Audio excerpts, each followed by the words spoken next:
Hi ఎలా ఉన్నారు? I hope అందరు బాగున్నారు అనుకుంటున్నాను. లాస్ట్ పార్ట్ 13 to 15 మీరు ఇంతకు ముందు పార్ట్స్ ని ఇంకా చూడకపోయి ఉంటే ముందుగా ఆ పార్ట్స్ ని చూసి తర్వాత ఈ పార్ట్స్ ని చూస్తే ఇందులో ఉన్న పాత్రల పేర్లు, వాళ్ళు బిహేవ్ చేసే విధానం మొత్తం మీకు క్లియర్ గా అర్థమవుతుంది. అలాగే వీడియో పెట్టగానే మీకు నోటిఫికేషన్ రావాలంటే ఛానల్ ని సబ్స్క్రైబ్ చేసుకొని పక్కనున్న బెల్ ఐకాన్ ని ఆన్ లో పెట్టుకోండి. ఇంతవరకు వీళ్ళు ఐలాండ్ పైకి వచ్చి 3 వారాలు గడిచిపోతుంది. అయినా కూడా వీళ్ళని కాపాడడానికి, వీళ్ళు బయట పడ్డానికి ఎలాంటి దారి ఉండదు. అలాగే క్లేయర్ ని ఇక్కడ ఉన్న వాళ్ళే కిడ్నాప్ చేసి ఉంటారు. దాని కారణంగా అందరూ క్లేయర్ ని వెతకడం కోసం అడవిలోకి వెళ్లిపోతారు. అలా జాన్ ఇంకా బూన్ ఇద్దరు కలిసి ఒక పక్క నుంచి క్లేయర్ ని వెతుకుతూ ఉంటారు. అలా అడవిలో వీళ్ళు వెతుకుతూ ఉన్నప్పుడే సడన్ గా వీళ్ళకి ఒక మెటల్ డోరు కనిపిస్తుంది. అసలు ఆ డోరు ఏంటి అనేది వీళ్ళకి అర్థం కాదు. తర్వాత మనం ఈ పార్ట్ లోకి వచ్చేస్తే స్టార్టింగ్ లోనే మనకి బీచ్ లో కూర్చొని ఉన్న షానన్ కనిపిస్తుంది. అప్పుడే తన దగ్గరికి సయ్యద్ వచ్చి అంటాడు, నువ్వు ఫ్రెంచ్ లో ఉన్న ప్రతిదాన్ని నాకు ట్రాన్స్లేట్ చేసి చెప్పావు, అందుకోసం నీకు ఒక గిఫ్ట్ ఇవ్వాలనుకుంటున్నాను అంటాడు. అలా ఒక బాక్స్ తీసి షానన్ కి ఇస్తాడు. అలా షానన్ ఆ బాక్స్ ఓపెన్ చేసి చూడగానే అందులో కొత్త షూస్ కనిపిస్తాయి. ఆ షూస్ చూడగానే తను చాలా హ్యాపీగా ఫీల్ అవుతుంది. అలాగే అవి కరెక్ట్ షానన్ కి సంబంధించిన సైజే అయి ఉంటాయి.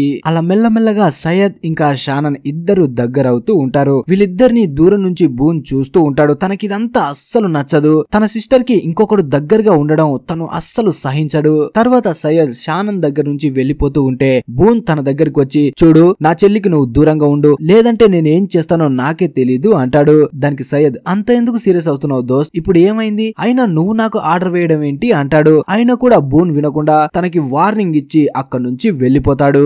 అప్పుడే జాన్ బూన్ ని పిలుస్తాడు. దాంతో బూన్ జాన్ తో కలిసి అడవిలోకి వెళ్లిపోతాడు. గత వారం రోజుల నుంచి వీళ్ళు అడవిలో దేన్నో వెతకడం కోసం వెళ్తారు. అలా చాలా సేపు వెతికి మళ్ళీ ఈవినింగే బీచ్ దగ్గరికి తిరిగి వస్తారు. ఇప్పుడు మిగిలిన వాళ్ళకి తినడానికి ఫుడ్ కూడా ఉండదు. అయినా వీళ్ళు వేటకి కాకుండా ఎక్కడికి వెళ్తున్నారో అక్కడ ఉన్న ఎవ్వరికి అర్థం కాదు, చూసే మనకి తప్ప. ఎందుకంటే వీళ్ళకి అడవిలో ఒక మెటల్ డోర్ కనిపిస్తుంది. ఆ డోర్ దగ్గరికే వెళ్తూ ఉంటారు. అలా అడవిలోకి వచ్చిన తర్వాత జాన్ బూన్ తో అంటాడు, నువ్వు ఈ మెటల్ డోర్ గురించి ఇంకెవ్వరికి చెప్పకు అని. కానీ బూన్ మాత్రం, అలా ఎందుకు, ఎవరికైనా చెప్పొచ్చు కదా, కనీసం నా సిస్టర్ కన్నా చెప్తాను, తను చాలా తెలివైంది, మిగతా వాళ్ళ అందరికీ మన పైన అనుమానం ఉంది, మనం అడవిలోకి వెళ్తున్నాము, మాంసానైతే తిరిగి తీసుకువెళ్ళట్లేదు, కానీ ఎక్కడికి వెళ్తున్నామని వాళ్ళలో అనుమానం ఉంది అంటాడు.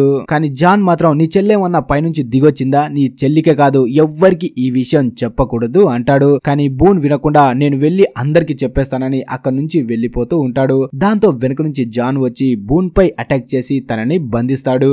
అసలు జాన్ తనపై అటాక్ చేసి ఇలా ఎందుకు బంధించాడో బూన్ కి ఏమీ అర్థం కాదు. అప్పుడే జాన్ కొన్ని ఆకుల్ని నూరి బూన్ కి అయిన గాయం దగ్గర పెడతాడు. ఎందుకంటే తన తలపై పెద్దగానే గాయం చేసి ఉంటాడు జాన్. తర్వాత జాన్ అక్కడి నుంచి వెళ్లిపోతూ బూన్ తో అంటాడు, నువ్వు ఇక్కడ నుంచి మనం ఉన్న ప్లేస్ కి రావాలంటే కొంత దూరం మాత్రం ఉంది, అక్కడికి రావడానికి నీకు ఒక ఛాన్స్ ఇస్తున్నానని ఒక కత్తిని తన ముందు విసిరేసి అక్కడి నుంచి వెళ్లిపోతాడు. ఇప్పుడు మనోన్ని పూర్తిగా కట్టేసి ఉంటాడు. ఆ కత్తి తీసుకొని తన కట్లని విప్పుకొని మరి అక్కడి వరకు వెళ్లాల్సి ఉంటుంది. అది చాలా కష్టం. జాన్ ని ఇక్కడ ఉన్న సర్వైవర్స్ అందరూ వాళ్ళ పాలిట దేవుడు అనుకుంటారు. ఎందుకంటే తనే ఇక్కడ అందరిలోకెల్లా ధైర్యవంతుడు. కానీ ఇలా ఎందుకు చేస్తున్నాడని బూను కూడా ఏమీ అర్థం కాదు. తర్వాత హర్లీ అడవిలో జేక్ ని కలవడానికి వెళ్తాడు. అలా జేక్ ని కలిసి, కొన్ని రోజులుగా నా కడుపులో ఏదో అవుతున్నట్టు అనిపిస్తుంది, ఒకసారి నన్ను చెక్ చేస్తావా అంటాడు. దానికి జేక్, అసలు నువ్వు ఏం తింటున్నావు అంటాడు. దానికి హర్లీ, ఇంకేం తింటాను, ఫ్రూట్స్ మాత్రమే తింటున్నాను. మన జాన్ అంకుల్ అడవిలోకి ఏదో తెస్తానని పోతున్నాడు, కానీ దేని వేటాడకుండా తిరిగి వచ్చేస్తున్నాడు. అసలు తనకి ఏమైందో అర్థం కావడం లేదు, అందుకే నేను ఫ్రూట్స్ మాత్రమే తింటున్నాను అంటాడు. దానికి జేక్, అయితే నీకు ప్రోటీన్స్ అవసరం, నువ్వు ఫిష్ తింటే ఏమవుతుంది, ఫిష్ బీచ్ లో దొరుకుతుంది కదా అంటాడు. అప్పుడు హర్లీ, దొరుకుతుందిలే, నీ గుర్తుందా మన ప్లేన్ ఇక్కడ క్రాష్ అయినప్పుడు తర్వాత రోజే జిన్ నా దగ్గరికి ఫిష్ ని తీసుకొచ్చి తినమని చెప్పాడు, కానీ అప్పుడు నేనేదో స్టైల్ దొబ్బుతూ నేను తిననని చెప్పేశాను. ఇప్పుడు మనోడు మాత్రమే చేపలు పడుతున్నాడు, మళ్ళీ వెళ్ళి ఇప్పుడు నాకు ఆకలిగా ఉంది, ఇప్పుడు నాకు ప్రోటీన్స్ అవసరం, చేపలు కావాలంటే చచ్చినా వాడు అస్సలు ఇవ్వడు అంటాడు. అలా ఇద్దరు ముందుకు వెళ్తూ ఉంటే వాళ్ళకి కేట్ కనిపిస్తుంది. అప్పుడే జేక్ కేట్ దగ్గరికి వెళ్లి, అసలు నువ్వు ఏం చేస్తున్నావు అంటాడు. దానికి కేట్, ఇక్కడ నేను కొన్ని విత్తనాలు ఏరుతున్నాను అంటుంది. ఎందుకంటే జిన్ వైఫ్ సనా ఆల్రెడీ ఇక్కడ కొన్ని విత్తనాలతో కొన్ని పండ్ల తోటలతో ఒక గార్డెన్ లాగా ఏర్పాటు చేసి ఉంటుంది. తనకి ఇలాంటివి చెయ్యడం అంటే చాలా ఇష్టం, అందుకే తనకి హెల్ప్ చేయడం కోసం కేట్ విత్తనాల్ని ఏరుతుంటుంది. అలా జేక్ కూడా సనా దగ్గరికి వెళ్లి సనా చేస్తున్న పని చాలా చాలా మెచ్చుకుంటాడు. మనకు ఒకవేళ మాంసం దొరకపోతే నువ్వు పండించే వాటిని తినైనా సరే మనం బతకొచ్చు అంటాడు. అప్పుడే కేట్ అంటుంది, మాంసం ఎందుకు దొరకదు, అడవి పందులు అడవిలో అయిపోయాయంటే నేను అస్సలు నమ్మను. జానే ఏదో నాటకాలాడుతున్నాడు, తను కావాలనే వేటకు వెళ్ళినట్టు వెళ్లి ఏది వేటాడకుండా తిరిగి వస్తున్నాడు అంటుంది. ఆ మాట వినగానే జేక్ కూడా అనుమానం వస్తుంది, వీళ్ళు చెప్పేది నిజమే కదా అనుకుంటాడు. అలా జేక్ అక్కడి నుంచి వెళ్లిపోయిన తర్వాత కేట్ సనాతో మాట్లాడుతుంది. సనాకి ఇంగ్లీష్ రాదని వీళ్ళకి తెలుసు, అయినా కూడా ఏదో ఒకటి మాట్లాడాలని మాట్లాడుతూ ఉంటుంది. అలా మాట్లాడుతూ ఉన్నప్పుడే సడన్ గా సనా నవ్వుతుంది. ఆ నవ్వును చూసి కేట్ షాక్ అవుతుంది. నీకు అసలు ఇంగ్లీష్ రాదు కదా, నేను చెప్పింది నీకు ఎలా అర్థమైంది అని. దానికి సనా, నాకు ఇంగ్లీష్ వచ్చు, ప్లీజ్ ఈ విషయం గురించి ఎవ్వరికి చెప్పకు, నా భర్తకైతే అస్సలు చెప్పకు, తనకి ఇదంతా నచ్చదు. నేను కొరియాలో ఉన్నప్పుడు ఇంగ్లీష్ క్లాసులకి వెళ్ళాను, అందుకే నాకు ఇంగ్లీష్ కూడా వచ్చు అంటుంది. తర్వాత బీచ్ లో ఉన్న సయ్యద్ కనిపిస్తాడు. తను ఆ ఫ్రెంచ్ లేడీ రోసో దగ్గర తీసుకువచ్చిన ఆ మ్యాప్స్ ని మొత్తం చెక్ చేస్తూ ఉంటాడు. అలాగే తను ఒక కంపస్ ని కూడా తయారు చేయడానికి ట్రై చేస్తుంటాడు. అప్పుడే జాన్ అక్కడికి వస్తాడు. జాన్ ని చూడగానే సయ్యద్, బూన్ ఎక్కడికి వెళ్ళాడు, నువ్వు ఒక్కడవే ఎందుకు వస్తున్నావు అంటాడు. దానికి జాన్, మనోడు అడవిలో వేటాడుతున్నాడు, అందుకే నేను ఒక్కనే వచ్చేసాను అంటాడు. ఆ మాట వినగానే సయ్యద్ షాక్ అవుతాడు. బూన్ ఒక్కడే వేటాడుతున్నాడా, వాడికి అడవిని చూస్తేనే తడిసిపోతుంది, అలాంటోడు ఒక్కడే ఎలా వేటాడుతున్నాడు అనుకుంటాడు. ఇక్కడ జాన్ నిజం చెప్పకుండా అబద్ధం చెప్తాడు. పాపం జాన్ అబద్ధం చెప్తున్నాడని సయ్యద్ కనిపెట్టలేకపోతాడు. అప్పుడే జాన్ సయ్యద్ కొత్తగా కంపస్ ని తయారు చేస్తున్నాడని తెలిసి తన దగ్గర ఉన్న కొత్త కంపస్ ని సయ్యద్ కి ఇస్తాడు. దానికి సయ్యద్, దీంతో నీకు అవసరం లేదని నువ్వు అనుకుంటున్నావా అంటాడు. దానికి జాన్, నాకు అవసరం లేదులే, నాకు అవసరం ఉంటే నీకెందుకు ఇస్తాను, నువ్వే పెట్టుకో అంటాడు.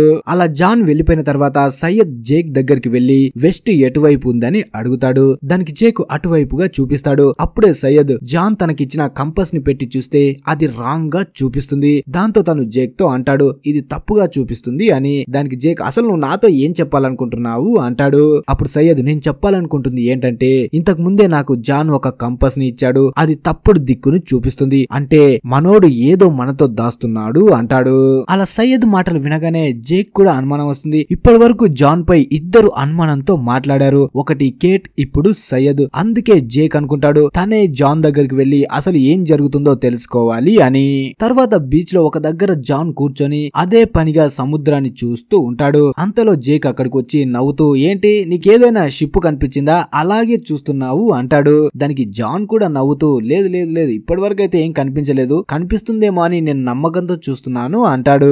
అలాగే జేక్ తన పక్కన కూర్చొని, కొన్ని రోజులుగా నేను నీతో మాట్లాడడం కుదరట్లేదు, మీరు అడవిలోకి వెళ్లి మాంసాన్ని తీసుకురాకుండా మళ్ళీ ఖాళీ చేతుల్లో ఎందుకు రిటర్న్ వస్తున్నారు అంటాడు. అప్పుడు జాన్, నేను చెప్పేది జాగ్రత్తగా విను జేక్, మనం ఇక్కడ వేటాడడానికి రాగానే ఇక్కడ ఉన్న అడవి పందులు ఇక్కడ నుంచి వేరే ప్లేస్ కి వెళ్లిపోవడం స్టార్ట్ చేశాయి. ఎందుకంటే ఎవరైనా తెలివైన వేటగాడు వచ్చాడు అంటే అవి ముందు జాగ్రత్తగా ఇక్కడ నుంచి వెళ్లిపోతాయి. మనం మనుషుల కంటే భయంకరమైన వేటగాళ్ళు ఎవరుంటారు, అందుకే అవి భయపడి ఇక్కడ నుంచి దూరంగా వెళ్లిపోతున్నాయి అంటాడు. తర్వాత జేక్ చార్లీని కలవడానికి వచ్చి తన ఆరోగ్యం ఎలా ఉందో అడుగుతాడు. అలాగే ఇప్పుడు చార్లీ కేవ్ లో కాకుండా ఈ బీచ్ లోనే ఉంటాడు. అందుకే జేక్, నువ్వు కేవ్ లో ఉండొచ్చు కదా, ఇక్కడ ఉండడం ఎందుకు అంటాడు. దానికి చార్లీ, నాకు అక్కడికంటే ఇక్కడే బాగుంది అంటాడు. అప్పుడే మళ్ళీ జేక్ జాన్ ని చూపిస్తూ, మనోడిని చూస్తుంటే నీకేమనిపిస్తుంది అంటాడు. దానికి చార్లీ, నేను ఫస్ట్ టైం జాన్ ని చూడగానే ముసలోడు ఇక్కడెలా బతుకుతాడు, కొన్ని రోజుల్లో చనిపోతాడు అనుకున్నాను, కానీ ఇప్పుడు జాన్ ని చూస్తూ ఉంటే ఇక్కడ ఉన్న అందరికంటే ఎవరినైనా చూస్తే నమ్మకం వస్తుందో ఆ ఒక్కరు జానే అంటాడు. చార్లీ ఎందుకు ఇలా అన్నాడంటే మీకు తెలిసే ఉంటుంది కదా, చార్లీ ఇంతకు ముందు బాగా డ్రగ్ కి అడిక్ట్ అయి ఉంటాడు. తన డ్రగ్ అడిక్ట్ ని మాన్పించింది జానే, అందుకే తను ఎప్పుడు జాన్ గురించి తప్పుగా మాట్లాడాడు. దాంతో జేక్ కి ఏమీ అర్థం కాదు, జాన్ ని తను అనుమానించాలా లేదా అని. ఎందుకంటే కొందరు మంచిగా మాట్లాడుతున్నారు తన గురించి, కొంతమంది చెడుగా మాట్లాడుతున్నారు, అసలు ఏమీ అర్థం కాదు తనకి. తర్వాత అర్లీ జిన్ దగ్గరికి వెళ్లి తనకి చేపలు కావాలని అడుగుతాడు. మనోడు మాత్రం, నువ్వు ఫస్ట్ నేను ఇస్తుంటే వద్దన్నావు, ఇప్పుడు కావాలంటే ఇస్తానా, కావాలంటే నీ చేపలు నువ్వే పట్టుకో అంటాడు. దాంతో హర్లీ, నేనెందుకు పట్టను, నేను కూడా పడతానని హర్లీ ఒక పక్క జిన్ ఒక పక్క చేపలు పడుతూ ఉంటారు. కానీ హర్లీకి మాత్రం ఒక్క చేప కూడా పడదు. దాంతో జిన్ చాలా నవ్వుకుంటాడు. అప్పుడే హర్లీ కాలికి గాయమవుతుంది. ఆ గాయంతో తను గట్టిగా అరవగానే జిన్ తనకి హెల్ప్ చేయడానికి వెళ్తాడు. అలా చాలా కష్టపడి హర్లీని బయటకి తీసుకొని వస్తాడు. మనోడు పొరపాటున దాంట్లో పడ్డాడు అంటే పైకి లేపడం కష్టం కాబట్టి ముందే తనని జాగ్రత్తగా బయటికి తీసుకొని వస్తాడు. అప్పుడే హర్లీ జిన్ కి సైగల్తో చెప్తూ ఉంటాడు, తన కాలికి అయిన గాయంపై టాయిలెట్ పోస్తే తగ్గుతుందని నేను టీవీలో చూశాను, ప్లీజ్ వెంటనే టాయిలెట్ నా కాలిపై పోసే అంటాడు. కానీ జిన్ కి మాత్రం ఇంగ్లీష్ రాదు కాబట్టి తనకి అంతగా అర్థం కాదు. అదే పనిగా అర్లీ తన ప్రైవేట్ పార్ట్ ని చూపిస్తూ ఉంటాడు. అలా జిన్ అర్లీని చూసి వీడేదో తేడాగా ఉన్నాడే, అంత గాయమైన కూడా నాదికి చూపిస్తున్నాడేంటి అనుకుంటాడు. అలా కొంతసేపటికి జిన్ దేన్నో తయారు చేసి తనకి నొప్పి కలగకుండా అర్లీకి ఇస్తాడు. అప్పుడే అర్లీకి అనుమానం వస్తుంది, జిన్ కి ఇంగ్లీష్ వచ్చినా సరే రాలేదు అన్నట్టు నాటకం ఆడుతున్నాడేమో అని. అందుకే తనతో ఇంగ్లీష్ లో మాట్లాడడానికి ట్రై చేస్తాడు. అయినా కూడా జిన్ ఏమీ రియాక్ట్ అవ్వడు. అప్పుడే నీ భార్య కత్తిలా ఉంటుంది అంటాడు. అయినా కూడా జిన్ కి ఏమీ అర్థం కాదు కాబట్టి తనకి అర్థం కానట్టే ఉంటాడు. ఒకవేళ జిన్ కి ఇంగ్లీష్ వచ్చి ఉంటే ఈ పాటికి అర్లీ తలని తీసేసేవాడు. అలా రోజు మొత్తం కష్టపడినా సరే ఒక్క చేపను కూడా పట్టాడు అర్లీ. అలా కేవ్ దగ్గరికి వచ్చిన తర్వాత బాధగా ఒక దగ్గర కూర్చొని ఉన్న అర్లీని చూసి జిన్ తన దగ్గరికి వెళ్లి తన తరపుగా ఒక చేపని తనకి ఇస్తాడు. దాంతో అర్లీ చాలా ఎమోషనల్ అవుతాడు. తర్వాత మనకి బూన్ ఇంకా షానన్ కి సంబంధించిన ఒక చిన్న ఫ్లాష్ బ్యాక్ ని చూపిస్తారు. అంటే వాళ్ళు ఇంతకు ముందు ఎలా ఉండేవాళ్ళు అని. నిజానికి షానన్ బూన్ కి సొంత సిస్టర్ కాదు. షానన్ అంటే బూన్ కి చాలా ఇష్టం, తనని చాలా బాగా చూసుకుంటాడు. కానీ పాప మాత్రం తనకి ఇష్టం వచ్చినట్టు బూన్ అంటే పడనట్టే ఉంటుంది. ఆల్రెడీ బూన్ కి మ్యారేజ్ అవుతుంది. అయినా కూడా షానన్ ని చాలా జాగ్రత్తగా చూసుకుంటాడు. కానీ షానన్ మాత్రం బూన్ వాళ్ళతో కాకుండా తను ఒక్కతే సపరేట్ ఉంటుంది. అలా ఒక రోజు బూన్ కి షానన్ నుంచి కాల్ వస్తుంది. తను ఫోన్ లో మాట్లాడుతూ గట్టి గట్టిగా ఏడుస్తూ ఉంటుంది. అంటే తన బాయ్ ఫ్రెండ్ తనని కొడుతున్నాడు అన్నట్టు. అప్పుడే షానన్ నేను సిడ్నీలో ఉన్నాను అంటుంది. దాంతో వెంటనే బూన్ సిడ్నీలో ఉన్న షానన్ ని కలవడానికి వెళ్తాడు. అలా వెళ్లి తనతో మాట్లాడుతూ ఉన్నప్పుడే తన ఫేస్ పై అయిన గాయాన్ని చూస్తాడు. దాన్ని చూడగానే బూన్ కి చాలా కోపం వస్తుంది. అక్కడ ఏమీ మాట్లాడకుండా తర్వాత పోలీస్ స్టేషన్ కి వెళ్లి తనని కొట్టిన వాడిపై కంప్లైంట్ ఇవ్వాలి అనుకుంటాడు. కానీ పోలీసులు మాత్రం అంత సీరియస్ గా తీసుకోరు. పైగా తన సొంత సిస్టర్ కాదు, అలాగే కొట్టినట్టు సాక్ష్యం కూడా ఏం లేదు కాబట్టి తన కంప్లైంట్ ని ఎవ్వరూ పట్టించుకోరు. అలా బూన్ పోలీస్ స్టేషన్ లో మాట్లాడుతూ ఉన్నప్పుడే పోలీసులు ఒక వ్యక్తిని బలవంతంగా లాక్కుని వెళ్తూ ఉంటారు. ఆ వ్యక్తి ఎవరో కాదు, మన సోయరే అయి ఉంటాడు. అంటే చిన్నగా ఒకసారి అలా బూన్ ఇంకా సోయర్ చూసుకుని ఉంటారు. కానీ వాళ్ళకి అంత గుర్తు పెట్టుకోరు. తర్వాత బూన్ షానన్ బాయ్ ఫ్రెండ్ దగ్గరికి వెళ్లి నీకు ఎంత డబ్బు కావాలంటే నేను ఇస్తాను, ప్లీజ్ నా సిస్టర్ ని వదిలేసి దూరంగా వెళ్లిపో అంటాడు. దానికి వాడు 50 మిలియన్స్ కావాలి అంటాడు. దాంతో వెంటనే ఆ 50 మిలియన్స్ చెక్ ను రాసి వాడికి ఇచ్చేసి తర్వాత ఈవినింగ్ షానన్ ని తీసుకువెళ్ళడానికి బూన్ తన ఇంటికి వస్తాడు. కానీ తన బాయ్ ఫ్రెండ్ ఇంకా అక్కడే ఉంటాడు.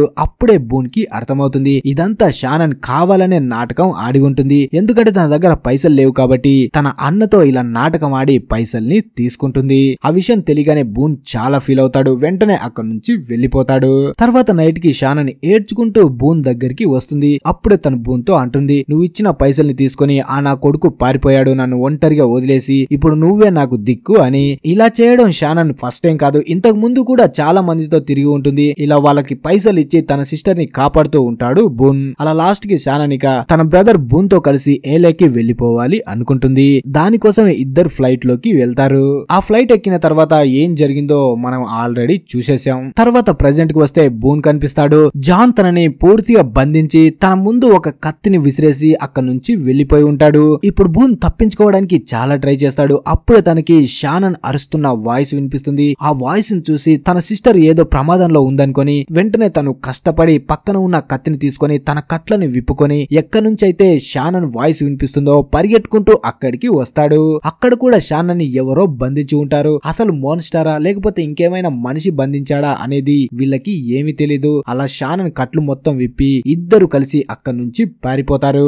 అప్పుడే వాళ్ళ వెనక ఎవరో వస్తున్నట్టు అనిపిస్తుంది. దాంతో ఇద్దరు పారిపోయి ఒక ప్లేస్ లో దాక్కుంటారు. కొంతసేపటి తర్వాత అంతా నార్మల్ అవ్వగానే ఇద్దరు బయటికి వచ్చి అక్కడి నుంచి బీచ్ దగ్గరికి వస్తూ ఉంటారు. కానీ సడన్ గా మళ్ళీ వాళ్ళపై అటాక్ జరుగుతుంది. దాంతో షానన్ బూన్ నుంచి వేరుగా వెళ్లిపోతుంది. షానన్ కోసం చాలా వెతుకుతాడు. సడన్ గా తనకి షానన్ ఒక దగ్గర చనిపోయి కనిపిస్తుంది. తన సిస్టర్ డెడ్ బాడీని చూసి తను చాలా ఏడుస్తాడు. అలా వెంటనే కోపంతో బీచ్ దగ్గరికి వచ్చి జాన్ పై అటాక్ చేసి నా చెల్లి నీ వల్లే చనిపోయింది, నిన్ను నేను ప్రాణాలతో వదిలిపెట్టనని తనపై అటాక్ చేస్తూ ఉంటాడు. అప్పుడే జాన్ తనతో అంటాడు నీ చెల్లికి ఏమి అవ్వలేదు, ఏదైనా అయితే నీకు మొత్తం బ్లడ్ ఉండాలి కదా, బ్లడ్ నీకు ఎక్కడైనా అంటిందా, ఇదంతా నీ ఎల్యూజినేషన్ అంటాడు. దాంతో బూన్ కూడా పక్కకి తిరిగి చూస్తే షానన్ సయ్యద్ తో కలిసి కేవ్ దగ్గరికి వాటర్ కోసం వస్తుంది. దాంతో తనకి అనిపిస్తుంది ఇంతకు ముందు తన తలపై గాయమైనప్పుడు జాన్ తనకి ఏదో పెట్టాడు, దాని కారణంగా తనకి ఇదంతా ఎల్యూజినేషన్ వస్తుంది అనుకుంటాడు. అంటే తన సిస్టర్ ని కాపాడడం, తను చనిపోవడం ఇదంతా తను ఊహించుకుని ఉంటాడు. ఇక్కడ ఉన్న అందరి గురించి మనం తెలుసుకున్నప్పుడు మైకిల్ గురించి కూడా తెలుసుకోవాలి కదా. ఇప్పుడు మనం తన బ్యాక్ స్టోరీని తెలుసుకుందాం. మైకిల్ కి తన కొడుకు వాల్ట్ పుట్టక ముందు సూజన్ అనే లేడీతో రిలేషన్ లో ఉంటాడు. వాళ్ళిద్దరికి పెళ్లి కాదు, కానీ సూజన్ ఇప్పుడు ప్రెగ్నెంట్ తో ఉంటుంది. ఇద్దరు చాలా ఇష్టపడతారు. సూజన్ ఒక లాయర్ అయి ఉంటుంది, కానీ మైకిల్ మాత్రం ఏ పని చేయకుండా ఆ పని చేస్తాను ఈ పని చేస్తాను అని ఏదో ఒక పని కోసం ఎదురు చూస్తూనే ఉంటాడు. అలా రోజులు గడిచిపోతూ ఉంటాయి. మైకిల్ ఇంకా సూజన్ వాళ్ళ పేరెంట్స్ కాబోతున్నారని చాలా హ్యాపీగా ఫీల్ అవుతుంది. అప్పుడే మైకిల్ వాళ్ళ నాన్న పేరైన వాల్ట్ ని తన కొడుకుకి పెట్టాలి అనుకుంటాడు. ఆ తర్వాత కొన్ని రోజులకి సూజన్ కి డెలివరీ కూడా అవుతుంది. అలా 8 నెలలు గడిచిన తర్వాత సూజన్ ఒక రోజు మైకిల్ దగ్గరికి వచ్చి తను వాల్ట్ ని తీసుకొని ఆస్ట్రేలియాకి వెళ్లిపోతున్నాను అంటుంది. కానీ మైకిల్ కి మాత్రం ఇదంతా నచ్చదు. ఎందుకంటే తన కొడుకంటే తనకి ఇష్టం కాబట్టి తనతోనే ఉండాలి అనుకుంటాడు. కానీ సూజన్ మాత్రం వినకుండా తన కొడుకుని తీసుకొని వెళ్లిపోతుంది. ఇప్పుడు మైకిల్ సూజన్ పై కేసు కూడా పెట్టలేడు, ఎందుకంటే వాళ్ళిద్దరికి పెళ్లి కాలేదు. ఒకవేళ కేసు పెట్టినా మనోడు ఏ పని చేయడు కాబట్టి సూజన్ మాత్రం ఒక మంచి లాయర్ కాబట్టి వాల్ట్ ని చూసుకునే బాధ్యత సూజన్ కే అప్పగిస్తారు. అందుకని మనోడు ఏమి చేయలేడు. అలా సూజన్ ఆస్ట్రేలియాకి వెళ్లిపోతుంది. 6 నెలల తర్వాత మైకిల్ సూజన్ కి కాల్ చేసి తన కొడుకు చాలా గుర్తొస్తున్నాడు, నేను తనని చూడాలనుకుంటున్నాను అంటాడు. కానీ అప్పుడే సూజన్ ఒక విషయాన్ని చెప్తుంది, నాకు ఆల్రెడీ ఇంకో వ్యక్తితో పెళ్లైపోయింది, ప్లీజ్ నువ్వు ఇంకా కాల్ చేయకు అంటుంది. దాంతో మైకిల్ కి పిచ్చ కోపం వస్తుంది. సూజన్ పై కోపంతో అక్కడ నుంచి వెళ్తూ ఉంటే సడన్ గా తనకి యాక్సిడెంట్ అవుతుంది. దానివల్ల తన కాలు కూడా విరిగిపోతుంది. అప్పటి నుంచి హాస్పిటల్లోనే ఉంటాడు. అలా 8 నెలలు హాస్పిటల్లో ట్రీట్మెంట్ చేసుకుంటూనే అక్కడి నుంచి కూడా సూజన్ కి లెటర్స్ రాస్తూ ఉంటాడు. ఒకరోజు సూజన్ మైకిల్ ని కలవడానికి వస్తుంది. అలా మైకిల్ తో అంటుంది, నేను ఆల్రెడీ నా బాస్ ని పెళ్లి చేసుకున్నాను, ఇప్పుడు వాల్ట్ కి తనే తండ్రిగా ఉంటున్నాడు, అందుకే నువ్వు ఇక మా మధ్యలోకి రాకు అంటుంది. అలా చెప్పి అక్కడి నుంచి వెళ్లిపోతుంది. మనోడు మాత్రం చాలా ఫీల్ అవుతాడు. అలా 8 సంవత్సరాలు గడిచిపోతాయి. ఇప్పుడు వాల్ట్కి 10 సంవత్సరాలు వస్తాయి. కానీ తన వయసు పెరిగే కొద్దీ తనపై చెడు ప్రభావం ఉంటుంది. అందుకే తన స్టెప్ ఫాదర్ అనుకుంటాడు వాల్ట్ ఎక్కడైతే ఉంటాడో అక్కడ ఏదో ఒక దారుణం జరుగుతుంది అని. అలా ఒక రోజు వాల్ట్ కొన్ని పక్షుల గురించి బుక్ చదువుతూ ఉంటే సేమ్ అలాంటి పక్షే సడన్ గా వీళ్ళ ఇంట్లోకి వచ్చి చనిపోతుంది. దాంతో తన స్టెప్ ఫాదర్ కి బాగా నమ్మకం వస్తుంది, వీడేదో కొంచెం తేడాగా ఉన్నాడు అని. అలాగే మీకు బాగా గుర్తుందా, ఈ సిరీస్ స్టార్టింగ్ లో వాల్ట్ ఒక కామిక్ బుక్ చదువుతూ ఉన్నప్పుడు అందులో తనకి పోలార్ బేర్ కనిపిస్తుంది. అలాంటిదే కేట్ ఇంకా సోయర్ వాళ్ళు అడవిలోకి వెళ్ళినప్పుడు అప్పుడు సడన్ గా వీళ్ళపైకి పోలార్ బేర్ అటాక్ చేయడానికి వస్తుంది. అలా 1 నెల తర్వాత వాల్టర్ వాళ్ళ అమ్మ సూజన్ కూడా చనిపోతుంది. అంటే దీన్ని బట్టి మనకి ఏం అర్థం అవుతుందంటే వాల్ట్ లో ఏదో సూపర్ పవర్స్ ఉన్నాయి. తను దేనైనా చూసి ఇమాజినేషన్ చేసుకున్నాడు అంటే అది ఖచ్చితంగా జరిగి తీరుతుంది. అలాగే తను ఎవరినైనా ఇష్టపడకపోతే వాళ్ళు వెంటనే తనకి దూరం అవుతారు, అంటే చనిపోవడం వాళ్ళ అమ్మలాగా అన్నమాట. ఇక్కడే మనకి ఒక డౌట్ కూడా వస్తుంది, ఈ క్రాష్ ఈ ఐలాండ్ పై ఇరుక్కోవడం ఇదంతా వాల్ట్ వల్ల కూడా జరిగిందేమో అని. కానీ అది నిజమో కాదో అనేది మనం ముందు తెలుసుకుందాం. తర్వాత వాల్ట్ స్టెప్ ఫాదర్ కి సూజన్ చనిపోయిన తర్వాత దీనికి మొత్తం కారణం మనోడే అని తనకి అర్థమవుతుంది. అందుకే వాల్ట్ ని మైకిల్ కి అప్పగించడం కోసం తన దగ్గరికి తీసుకొని వస్తాడు. అప్పుడే మైకిల్ కి సూజన్ చనిపోయిందన్న విషయం కూడా తెలుస్తుంది. తన గురించి తెలియగానే మైకిల్ కూడా చాలా ఫీల్ అవుతాడు. అప్పుడే సూజన్ హస్బెండ్ మైకిల్ తో అంటాడు, వాల్ట్ కస్టడీని ఇక నుంచి నువ్వు చూసుకో అని. ఆ మాట వినగానే మైకిల్ కి చాలా కోపం వస్తుంది. గడిచిన 9 సంవత్సరాల నుంచి మీరు తనని చూడ్డానికి కూడా నాకు అనుమతినివ్వలేదు, ఇప్పుడు సూజన్ చనిపోగానే వెంటనే తనని నాకు తీసుకొచ్చి అప్పగించాలి అనుకుంటున్నావు, దీనికి నేను ఒప్పుకోను అంటాడు. కానీ అతను మాత్రం వినకుండా మైకిల్ ని ఎలాగోలా చేసి ఒప్పిస్తాడు. దాంతో మైకిల్ కూడా ఆస్ట్రేలియాలో ఉన్న తన కొడుకు వాల్ట్ ని తీసుకురావడానికి వెళ్తాడు. కానీ అక్కడికి వెళ్ళినా కూడా వాల్ట్ కి ఏమీ అర్థం కాదు, తనే వాళ్ళ నాన్న అని. అలాగే సూజన్ కూడా చెప్పి ఉండదు మైకిలే తన నిజమైన తండ్రి అని. దీని కారణంగానే ఐలాండ్ పైకి వచ్చిన తర్వాత కూడా తండ్రి కొడుకుల మధ్య కొంచెం గ్యాప్ ఉంటుంది. ఆ తర్వాత మైకిల్ తన కొడుకు వాల్ట్ ని తీసుకొని అక్కడి నుంచి ఫ్లైట్ లో బయలుదేరతాడు. ఆ ఫ్లైట్ ఎక్కడ క్రాష్ అయిందో ఏం జరిగిందో తర్వాత మనం అన్ని చూసేసాం. తర్వాత మళ్ళీ ప్రెజెంట్ కి వస్తే ఐలాండ్ పై మైకిల్ తన కొడుకు వాల్ట్ ని గట్టిగా పిలుస్తూ అడవిలో వెతుకుతూ ఉంటాడు. కానీ తన కొడుకు మాత్రం తనకి ఎక్కడ కనిపించడు. నిజానికి మైకిల్ కి జాన్ పై అనుమానం ఉంటుంది, తను కొంచెం తేడాగా ఉన్నాడు. ఎప్పుడు వాల్ట్ జాన్ దగ్గరికి వెళ్తాడు కాబట్టి తను ఏదైనా తన కొడుకుని చేస్తాడని భయపడతాడు. తర్వాత మనకి జాన్ కనిపిస్తాడు, తన దగ్గరే వాల్ట్ కూడా ఉంటాడు. తనకి కత్తి విసరడం ప్రాక్టీస్ చేయిస్తూ ఉంటాడు, చాలా బాగా ప్రాక్టీస్ చేయిస్తాడు. అప్పుడే మైకిల్ అక్కడికి వచ్చి వాల్ట్ ని కేవ్ దగ్గరికి పంపించి జాన్ తో అంటాడు, నువ్వు నా కొడుకుకి ఇలాంటివన్నీ నేర్పించకు, వాడేమి అంతకుడు కాదు అంటాడు. దానికి జాన్, చూడు మైకిల్, తనని ఇంకా చిన్న పిల్లాడిలా చూడకు, మనం ఇప్పుడు అడవిలో ఉన్నాం, ఇక్కడ వేటాడడం నేర్చుకుంటేనే ప్రాణాలతో బతకగలం అంటాడు. ఆ మాట విని మైకిల్, మనం ఇక్కడ నుంచి బయటపడ్డ తర్వాత చిన్నపిల్లలకి ఇలాంటివి నేర్పిస్తున్నందుకు నీపై కేసు పెడతాను అంటాడు. దానికి జాన్, నిజాన్ని గుర్తించు మైకిల్, ఇక్కడ నుంచి మనం ఎప్పటికీ బయటపడం అంటాడు.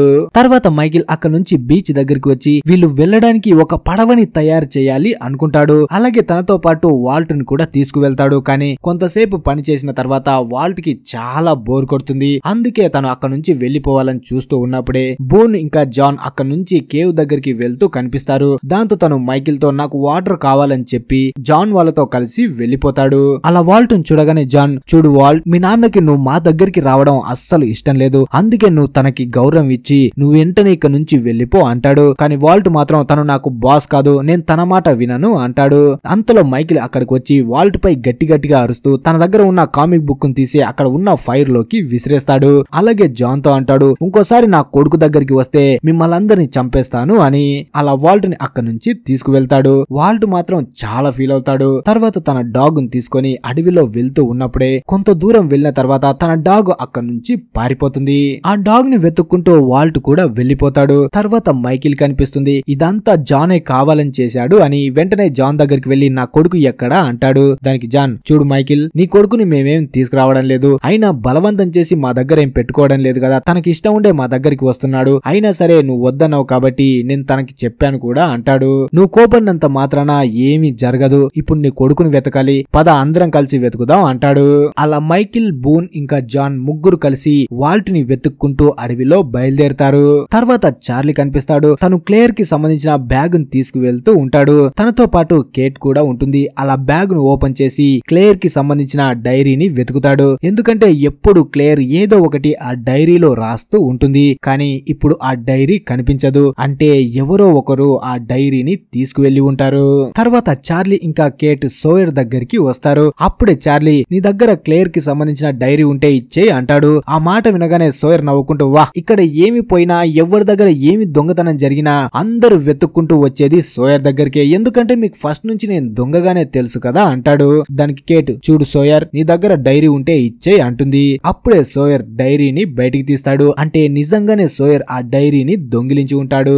అప్పుడే సోయర్ చార్లీతో అంటాడు, నీ గురించి క్లేర్ చాలా విషయాలు ఈ డైరీలో రాసింది అంటాడు. దాంతో చార్లీ ఆ డైరీని తీసుకోవడానికి ట్రై చేస్తాడు. అలా ఇద్దరి మధ్య ఫైట్ జరుగుతుంది. కానీ ఎలాగోలా చేసి ఆ డైరీని మాత్రం చార్లీ తీసుకొని అక్కడి నుంచి వెళ్లిపోతాడు. కానీ నైట్ అయినా కూడా ఆ డైరీని మాత్రం చార్లీ అస్సలు చదవడు. కానీ తన మనసు మాత్రం ఒప్పుకోదు. అందుకే వెంటనే డైరీ తీసి చదవడం స్టార్ట్ చేస్తాడు. అలా కొంతవరకు చదివిన తర్వాత ఆ బ్లాక్ రాక్ గురించి ఆ డైరీలో కూడా క్లియర్ రాసి ఉంటుంది. ఆ విషయం గురించి చదవగానే చార్లీ షాక్ అవుతాడు. ఎందుకంటే ఇంతకు ముందు సయ్యద్ కూడా ఆ బ్లాక్ రాక్ గురించి చెప్పాడు, తనకి ఆ ఫ్రెంచ్ లేడీ చెప్పింది అని.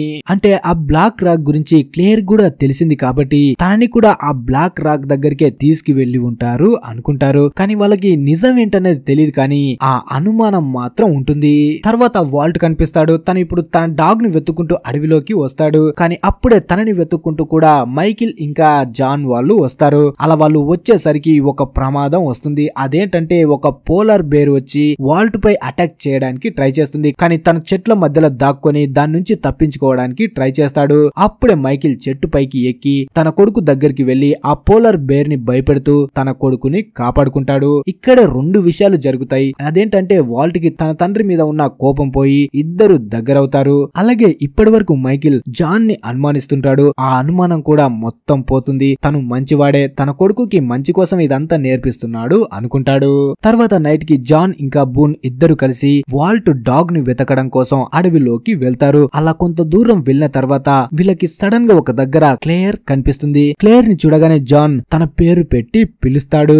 అలా తర్వాత జాన్ ఇంకా బూన్ క్లేర్ ని తీసుకొని కేవ్ దగ్గరికి వస్తారు. అప్పుడే జేక్ వచ్చి క్లేర్ ని చెక్ చేస్తే క్లేర్ ఇంకా తన కడుపులో ఉన్న బిడ్డ ఇద్దరు సేఫ్ గానే ఉంది అంటాడు. కానీ ఇక్కడే ఇంకోటి జరిగి ఉంటుంది. అదేంటంటే క్లేర్ కి సంబంధించిన అన్ని జ్ఞాపకాలు మర్చిపోయి ఉంటుంది. అందుకే అక్కడ ఉన్న ఎవ్వరిని గుర్తుపట్టదు. చార్లీ తన దగ్గర మాట్లాడడానికి ట్రై చేస్తాడు. కానీ పాప మాత్రం తను ఎవరో తెలియదన్నట్టు చాలా భయపడుతూ ఉంటుంది. తర్వాత మార్నింగ్ అవ్వగానే జాన్, సయ్యద్, బూన్, చార్లీ నలుగురు మాట్లాడుకుంటూ ఉంటారు. అప్పుడే సయ్యద్ అంటాడు, ఎవరో కావాలనే క్లేర్ ని కిడ్నాప్ చేసి తీసుకువెళ్లారు. తనపై విచిత్రమైన ప్రయోగాలు చేసి తన జ్ఞాపకాలని పోగొట్టారు. కానీ కావాలనే మళ్ళీ తిరిగి తనని ఇక్కడికి పంపించి ఉంటారు అని. వాళ్ళు ఇలా కావాలనే చేశారు అనుకుంటే తర్వాత వాళ్ళు ఏం చేయబోతున్నారో, వాళ్ళ ప్లాన్ ఏంటో మనకి ఏమీ తెలీదు అనుకుంటారు. అప్పుడే జాన్ జేక్ తో అంటాడు. తన జ్ఞాపకాలు ఎప్పటి వరకు తిరిగి రావచ్చు అని. దానికి జేక్ నాకు తెలీదు, ఒక వారం పట్టొచ్చు, నెల పట్టొచ్చు, సంవత్సరం కూడా పట్టొచ్చు అంటాడు.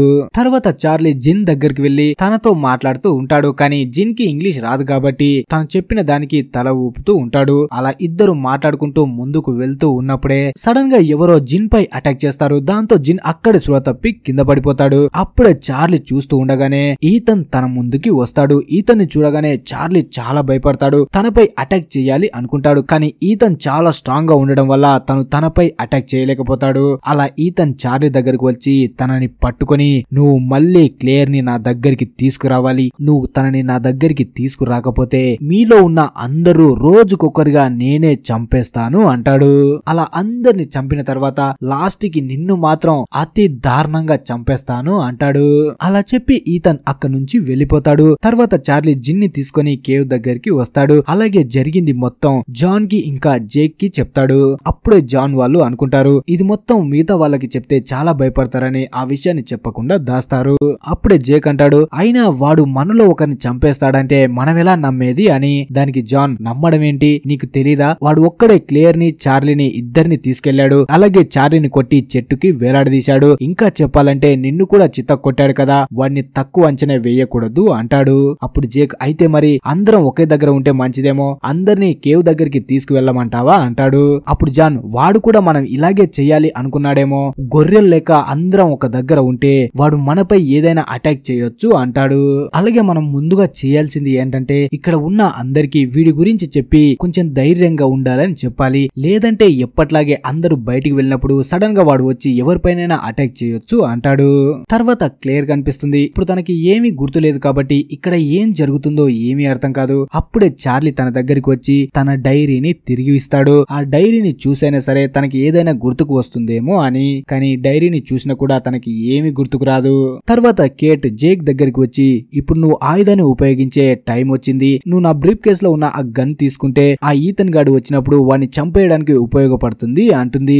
కానీ జేక్ మాత్రం దానికి ఒప్పుకోడు. తర్వాత జాన్ వాళ్ళు చుట్టూ ట్రాప్స్ ని ఏర్పాటు చేస్తారు. ఎందుకంటే ఈతన్ ఎప్పుడైనా వీళ్ళపై అటాక్ చేయడానికి వస్తే ఆ ట్రాప్ లో ఇరుక్కుంటాడు అని. అలా మొత్తం ట్రాప్స్ ని ఏర్పాటు చేసి అందరూ బీచ్ దగ్గరే ఉంటారు. అలా తెల్లవారుతూ ఉండగా అడవిలో నుంచి సౌండ్ వినిపిస్తుంది. దాంతో జాన్ ఇంకా బూన్ వాళ్ళు పరిగెట్టుకుంటూ ఆ సౌండ్ వచ్చిన ప్లేస్ దగ్గరికి వెళ్తారు. కానీ అక్కడ ఉన్నది వాల్ట్ డాగ్ అయి ఉంటుంది. దాంతో సయ్యద్ అంటాడు ఇది కూడా మంచిదేలే, తప్పిపోయింది తిరిగి వచ్చింది అని. అలా వీళ్ళు మాట్లాడుతూ ఉన్నప్పుడే సడన్ గా బీచ్ దగ్గర నుంచి అరుపు వినిపిస్తుంది. వెంటనే వీళ్ళు పరిగెట్టుకుంటూ బీచ్ దగ్గరికి రాగానే ఆల్రెడీ ఒక వ్యక్తి అక్కడ చనిపోయి కనిపిస్తాడు. అంటే ఆ వ్యక్తిపై నీళ్ళలోంచి వచ్చి అటాక్ చేసి ఉంటారు. వీళ్ళందరూ అడవిలో నుంచి వస్తారని ట్రాప్స్ మొత్తం ఏర్పాటు చేసి ఉంటారు. కానీ నీళ్ళలో నుంచి వస్తారని ఎవ్వరు ఊహించి ఉండరు. అలా చనిపోయిన వ్యక్తిని చూసి అక్కడ ఉన్న అందరూ భయపడతారు. అప్పుడే అర్లీ అంటాడు ఇతను నీళ్ళలో పడి చనిపోయి ఉండొచ్చు కదా అని. కానీ కేట్ మాత్రం నువ్వు చూసావా, అతని మెడని ఎవరో విరిచేశారు, అలాగే కాళ్ళు చేతులు కూడా విరిగిపోయి కనిపిస్తున్నాయి అంటుంది. ఆ తర్వాత చనిపోయిన వ్యక్తిని పూడ్చిపెడతారు. అలా తనకి ఫ్యూనరల్ ని కూడా ఏర్పాటు చేస్తారు. ఇక తర్వాత నుంచి అందరూ కోపంగా క్లేర్ ని చూస్తూ ఉంటారు. ఎందుకంటే తన కారణంగా ఇదంతా జరుగుతుందని. కానీ క్లేర్ కి మాత్రం ఏమీ అర్థం కాదు. అప్పుడే షానన్ తన దగ్గరికి వచ్చి ఏం జరిగిందో మొత్తం చెప్తుంది. ఆ మాటలు వినగానే క్లేర్ కి చాలా కోపం వస్తుంది. వెంటనే చార్లీ దగ్గరికి వెళ్లి తనపై కోపడుతుంది. ఇంతవరకు నువ్వు నా దగ్గరే ఉన్నావు కదా, ఇదంతా నాకు చెప్పకుండా ఎందుకు దాచిపెట్టావు అని. దానికి చార్లీ ఎందుకు నాపై కోపడుతున్నావు, నేను నిన్ను కాపాడడానికి ఇదంతా చేస్తున్నాను అంటుంది. కానీ క్లేర్ మాత్రం ఏమీ వినకుండా కోపంతో అక్కడి నుంచి వెళ్లిపోతుంది. తర్వాత జాన్ ఇంకా జేక్ ఇద్దరు అడవిలోకి వెళ్తారు. ఎందుకంటే తర్వాత నుంచి ఈతను ఎలా అటాక్ చేస్తాడో అని ఆలోచించాలి అని. అప్పుడే జాన్ అంటాడు వాడు ఈ అడవిలో ఉండి చాలా ఏళ్ళై ఉంటుంది, అందుకే మనకంటే వాడికి ఈ అడవి గురించి బాగా తెలుసు. మనం ఇప్పుడు వాడి దృష్టిలో భయంతో ఉన్న జంతువులం, మనల్ని వేటాడడానికే వాడు చూస్తున్నాడు అంటాడు. అలా తర్వాత నుంచి వీళ్ళు కూడా వేటాడడానికి ఆయుధాలని తయారు చేసుకుంటూ ఉంటారు. అప్పుడే జేక్ జాన్ తో అంటాడు నా దగ్గర ఒకటి ఉంది అని. జాన్ ని కేట్ బ్రీఫ్ కేస్ దగ్గరికి తీసుకువెళ్లి అందులో ఉన్న గన్ ని జాన్ కి తీసి ఇస్తాడు. జాన్ కూడా ఆ గన్ ని చూసి షాక్ అవుతాడు. అలాగే జేక్ జాన్ తో అంటాడు నీకు గన్ ని ఫైర్ చేయడం వచ్చా అని. కానీ మనోడికి తెలియంది ఏంటంటే జాన్ కి గన్ అంటే బొమ్మలతో సమానం. ఇప్పుడు వీళ్ళ దగ్గర 4 గన్స్ ఉంటాయి. ఒకటి జేక్ తీసుకుంటాడు, ఇంకొకటి జాన్ కి ఇస్తారు, ఒకటి సయ్యద్ కి ఇస్తారు, ఇంకొకటి మాత్రమే మిగులుతుంది. దాన్ని చార్లీ తీసుకోవాలి అనుకుంటాడు. కానీ చార్లీకి షూట్ చేయడం రాదు కాబట్టి వెంటనే జేక్ ఇక చేసేదేం లేక సోయర్ దగ్గరికి వెళ్తాడు. అలా సోయర్ దగ్గరికి వెళ్లి నీకు షూట్ చేయడం వచ్చా అని అడుగుతాడు. దానికి సోయర్, నీకు ఇంకా నమ్మకం లేదా డాక్టర్, నేనే కదా ఒకే దెబ్బతో అడవిలో అటాక్ చేయడానికి వచ్చిన పోలర్ బేర్ ని చంపింది అంటాడు. అంటే తనకి కూడా షూట్ చేయడానికి వచ్చని చెప్తున్నాడు. అప్పుడే జేక్ ఒక గన్ ని సోయర్ కి ఇచ్చి మనం ఈతన్ని వేటాడడానికి వెళ్తున్నాము అంటాడు. అప్పుడే కేట్ కూడా వాళ్ళతో పాటు వస్తాను అంటుంది. దానికి జేక్, ఇక మాతో గన్స్ లేవు, నువ్వు వస్తే నీ దగ్గర వెపన్ లేకపోతే నీకే ప్రమాదం అంటాడు. అప్పుడు సోయర్ తన దగ్గర ఉన్న పోలీస్ ఆఫీసర్ కి సంబంధించిన ఆ గన్ ని కేట్ కి ఇచ్చి తను కూడా మనతో పాటు వస్తుంది అంటాడు. ఆ పోలీస్ ఆఫీసర్ గన్ ని చూడగానే జేక్ కి సోయర్ పై కోపం వస్తుంది. నువ్వే తనని చంపావు అంటాడు. దానికి సోయర్, జరిగిందేదో జరిగిపోయింది డాక్టర్, దాన్నే ఇప్పుడు గుర్తు పెట్టుకుంటే ఎలా, ఇప్పుడు మనం బతకడానికి చూసుకోవాలి అంటాడు.